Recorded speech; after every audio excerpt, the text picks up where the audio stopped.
Good evening, ghoulies and ghosties and long-leggedy beasties. This is Alex coming at you from the underworld, and welcome back to another episode of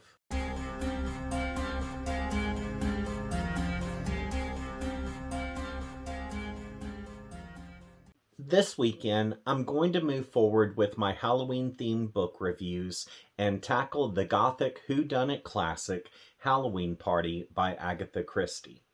Now, before I get started, I'm going to do something that I normally don't do, which that is to review a book that I didn't enjoy.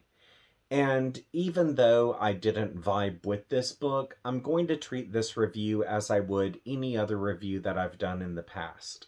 However, because I really didn't enjoy this work, the spoilers section will obviously be short because I really didn't have any favorite moments. Also, even though I really didn't vibe with this book, I'll try to be as respectful as I can to diehard Christie fans while remaining honest. But just know the thoughts section of this book won't do the book any favors. Guess what? What, Carrie? Since I'm still learning tarot this year, I pulled another card for you. Of course you did. Of course you did. Hand it over. I can't believe I'm falling for this shit again. The devil. What the hell's that supposed to mean? I don't know. But while I'm looking it up, how about you enjoy this caramel apple? Well, okay. I don't see any harm in that. Oh, it means someone you know is making you feel powerless and victimized. I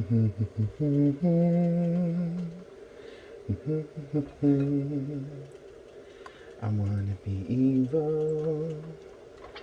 I wanna spit text. I wanna go to the devil. I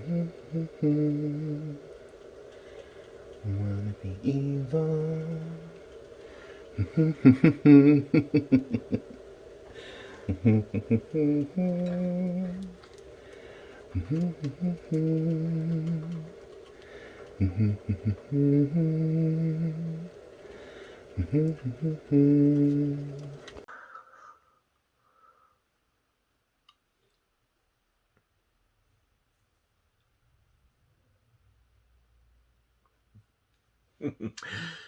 Well, as many of you know, I normally only review horror books. But over the last few Octobers, the cover of Hallowe'en Party had really struck my interest, and I felt like it would be a fun read.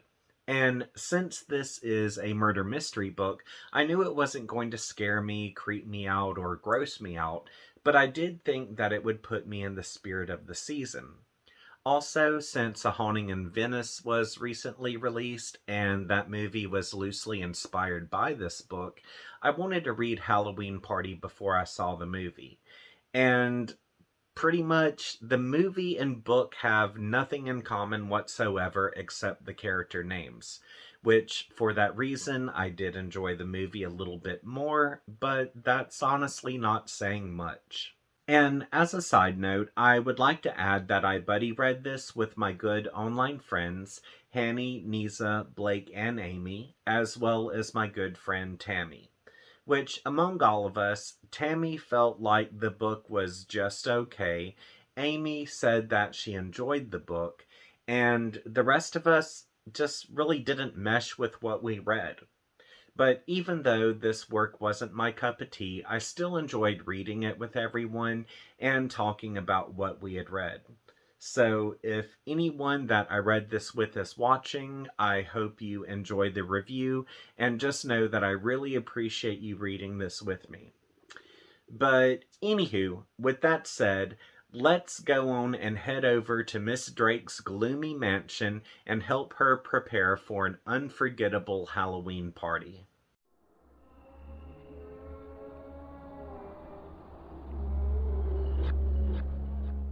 Halloween Party by Agatha Christie opens up on the holiday itself and brings its readers smack dab into a children's Halloween party that's being hosted at an old Gothic mansion that belongs to Miss Drake.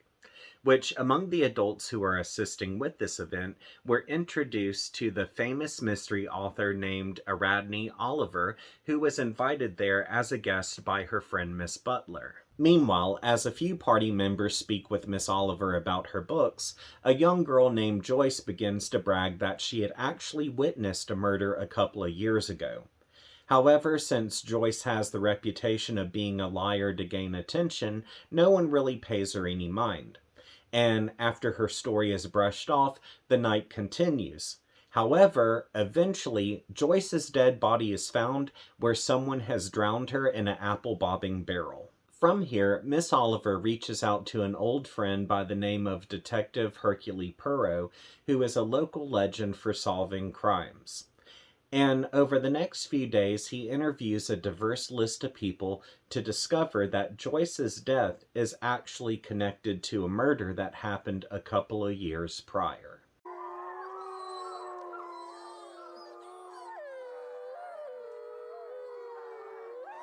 Halloween Party by Agatha Christie was first published as a weekly serial in the UK magazine called Woman's Own, where it was released as abridged installments from November 15th to December 27th, 1969.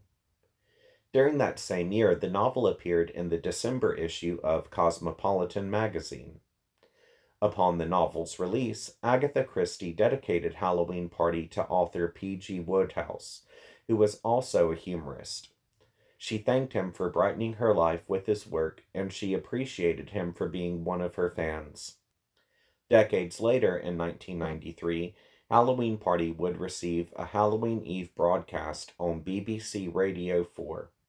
It featured John Moffat as Hercule Poirot and Stephanie Cole as Aradne Oliver. And in 2008, it would be released as a graphic novel by HarperCollins. Come 2010, the novel would see its first on-screen adaptation as it was featured as the 12th episode on Agatha Christie's Poirot series. In 2023, it was loosely adapted into the movie A Haunting in Venice. While Halloween Party has received multiple adaptations, critics weren't favorable of this novel upon release. One critic with the Toronto Daily Star said, "Halloween Party is a disappointment, but with all of her accomplishments, Miss Christie can be forgiven some disappointments. Poirot seems weary, and so does the book." Fun facts! Here's a few things you might not know about Agatha Christie. Born as Mary Clarissa Agatha Miller in 1890, Christie taught herself to read by age 5, which was against her mother's wishes, as her mother didn't want her to start reading until she was 8 years old. And while Christie didn't anticipate becoming an author, she sold her first poem at age 10. Later, during her mid-teens, she would receive formal education while she lived in Paris. Then by age 18, Christie had begun to write short stories. This craft had been suggested to her by her mother as a way to pass time while Christie was confined to her bed with influenza.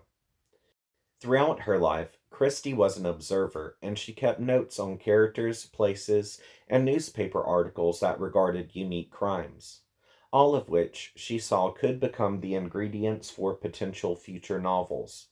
It had been reported that she kept over 100 journals of notes. Her son-in-law, Anthony Hicks, once said, "You never saw her writing. She never shut herself away like other writers do." Her grandson, Matthew Pritchard, explained, "She used to dictate her stories into a machine called a dictaphone, and then a secretary typed this up into a typescript, which my grandmother would correct by hand. I think that before the war, before dictaphones were invented, she probably used to write the stories out in longhand, and then somebody used to type them. She wasn't very mechanical. She wrote stories in a very natural way, and she wrote very quickly. I think a book used to take her in the 1950s just a couple of months to write, and then a month to revise before it was sent off to the publishers." Agatha Christie died in 1976 at age 85 of natural causes. Now that we have that covered, it's time that I move on to the spoilers section. which, if you haven't read this book before, I might reveal some things that could ruin the experience for you. So if you would like to click away, just scroll down to the comments and you'll see that I have a pinned comment at the top with a timestamp in it. Once you click that timestamp, it will direct you away from the spoilers and bring you to the thoughts section. Now, you only have 17 seconds to do this. So, ready, set, go!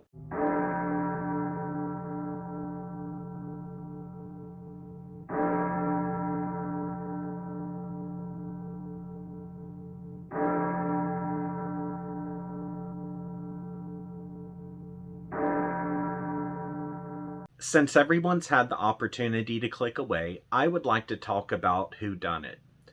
So the author was pretty heavy-handed about saying that the killer could potentially be someone who was released from an asylum, which after gaining this information, I said to myself, this is just way too easy. And yeah, back then, maybe that would have been creepy to audiences, but I'm sure it would have still been a cliche.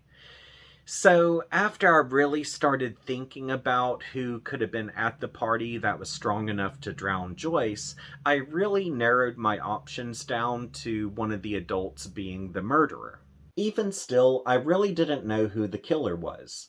Then, when Miss Whitaker revealed that she had seen Miss Drake drop a flower vase, I thought, that just feels way too staged. Like, it didn't feel accidental, and it immediately made a red flag go up where I was like, yep, Drake did it. Then, when it was revealed that Miss Drake did in fact deliberately drop the flower vase so she could get wet to say she was wet for that reason and not for drowning Joyce, I was like, I knew it. I knew it. I knew it. I knew it. Which, that really surprised me because when it comes down to picking out the guilty suspect, I'm always wrong. But the book did throw a curveball when it revealed that Michael was also a murderer, because even though he didn't kill Joyce, he and Miss Drake had conspired together to kill Olga so she could regain her inheritance and he could use that money to grow a garden. Which, I don't know about the rest of you, but if I had blood money, I think I might would do something more than just grow a garden. But, I mean, that's just me.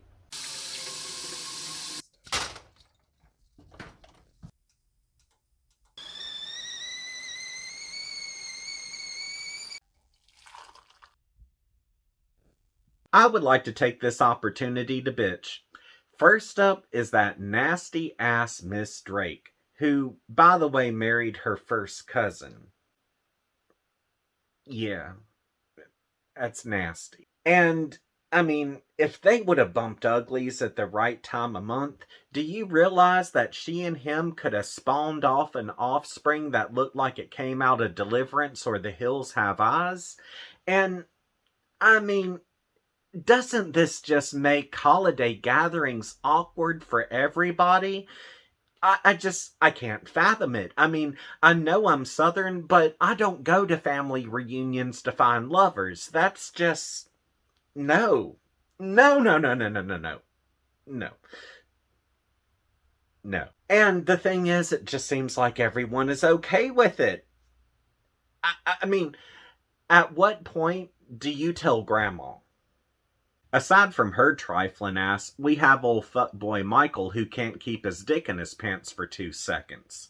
Which, by the way, if you conspire to kill somebody for blood money, wouldn't you use that blood money for something a little bit better than just creating a Greek-inspired garden? I mean, I sure as shit know that if I got rich, I would not want to spend the rest of my time maintaining a garden. I would like to lay on my ass and do nothing and be nothing. Or, at the very least, move to a more interesting place. But no, old dipshit here decided to build himself a Greek-inspired garden. I mean, for fuck's sake, dude, get a life. And on that note, did I mention that old asshole here tried to kill his own daughter, who, by the way, wanted to bang him? Yeah, so, such as the sands through the hourglass, these are the days of our lives.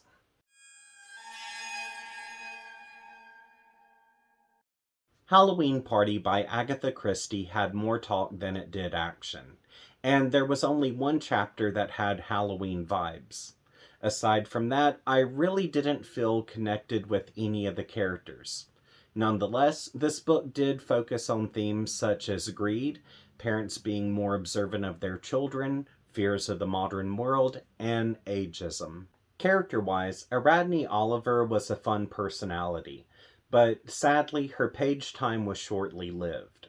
Now, the main thing I liked about Aradne was her humorous flair, and to be honest, I think that Tina Fey being casted as this character was a really great choice. But I just really wish we could have gotten more of her and less of everybody else. Also, I really feel like Christie wrote herself into Aradne, as this character was a mystery author who was dealing with criticism. Otherwise, the characters just felt quick and underdeveloped, which at first I was okay with. But the moment when I just quit caring about everyone was when Joyce's mother didn't really seem too distraught that her daughter had just died a few days prior. Also, Hercule just felt like your basic run-of-the-mill detective who instantly knew everything after he gained a few grains of fact.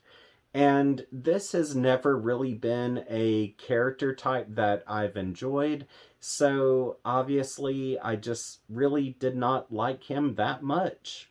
Another subject this book focuses on is fears of the modern world.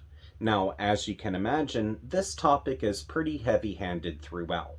For example, there's moments when adults discuss how the modern times are more dangerous for children compared to when they were children. And I find it interesting that this book was written in 1969, a time when my parents' generation claimed that crime wasn't as bad then as what it is today. Yet we have Agatha Christie, who is an adult at this time, talking about how the period in which this takes place is more dangerous for children than when she was a child. And with that in mind, it makes me consider the amount of generations who believe that things aren't how they used to be and everything is more violent now than when they were children. Which, in my opinion, I believe that as adolescents we all wear rose-tinted glasses, and for the most part we're sheltered from the real adult world and we don't have to worry about those type of things. But then when we become adults and those rose-tinted glasses fall off and we see the harsh realities of the world around us, it becomes a shock and it makes us think, wow, things are really bad now compared to when I was a kid. But in actuality, you had just really been sheltered and things have always been this bad. On that note, this book comments on how parents should be more observant of their children, which, since this work focuses on child death, it could easily be seen as a cautionary tale that warns parents to be more involved in their child's life. Now, I'm not a parent, and I don't care to be a parent, but I tend to think if I were a father, I wouldn't be overprotective, but at the same time, I would be as involved in my child's life as possible. Now, with that said, I don't blame the parents for Joyce's death in this book, because under the circumstances that were presented, Joyce seemed to be in a safe environment and around adults who were trustworthy. So, if Christie is trying to blame the parents under this circumstance, I really can't jump on that train because they honestly didn't do anything wrong. Also, I noticed where this book commented on ageism, which this is mostly seen in regards to Hercule Poirot. For example, there were a few times in the book where characters criticized him by saying he was too old and senile to carry on his craft. And because of how this was presented, I felt like Christie used this opportunity to comment on what she experienced during this time, as she had written Hallowe'en Party when she was 78. Like, after I looked around online, I noticed where even though quite a few Christie fans did enjoy Hallowe'en Party, there were also fans who didn't enjoy it. So, because of that division, I imagine around this time in Christie's life, she was dealing with a lot of positive and negative reviews, some of which probably regarded her being too old, or saying that she's trying to stay relevant, or even saying that she lost her touch. Very similar to what we see going on with Poirot and his detecting. Overall, Halloween Party didn't scare me, creep me out, or gross me out. And I didn't expect it to because this isn't a horror book. But I was hoping that it would put me in the spirit of the season, and because it didn't do that, I really felt disappointed. Even though Halloween Party by Agatha Christie wasn't my cup of tea, I can still appreciate it for the fact that Christie wrote it when she was well into her senior. And I do understand why this book does have a fan base because it fits into that comfy, cozy murder mystery genre. And even though I didn't enjoy this book, I'm not going to bash anyone for liking it because that would totally be wrong of me for judging someone based on the entertainment that they do or don't like. So, if you're looking for a murder mystery book that is more relaxing than it is intense, then this could perhaps be the book for you. Otherwise, if you're wanting to read this to get into the Halloween spirit, move along. And even though this book is a part of a series, and I've never read any of Christie's books before, I felt like I could read this as a standalone without getting lost. Well, now that I'm at the end of this video, I would like to thank these amazing people for contributing to my Patreon account. As you can tell, some of the names listed here are creators, so be sure to check out their work. And if you would like to contribute to my Patreon account as well, I have a link available in the description section of this episode, where for $5 a month, I'll give you a shout out at the end of my videos. And if there is a profession you would like for me to tie to your name, just let me know and I'll include that as well. Also, I do have a $10 tier available where for $10 a month, I'll still give you this shout out, but I do creepy photography on the side. So at the beginning of every month, I'll send you over one of my creepy photos. From there, you can print it off and do whatever you like with it.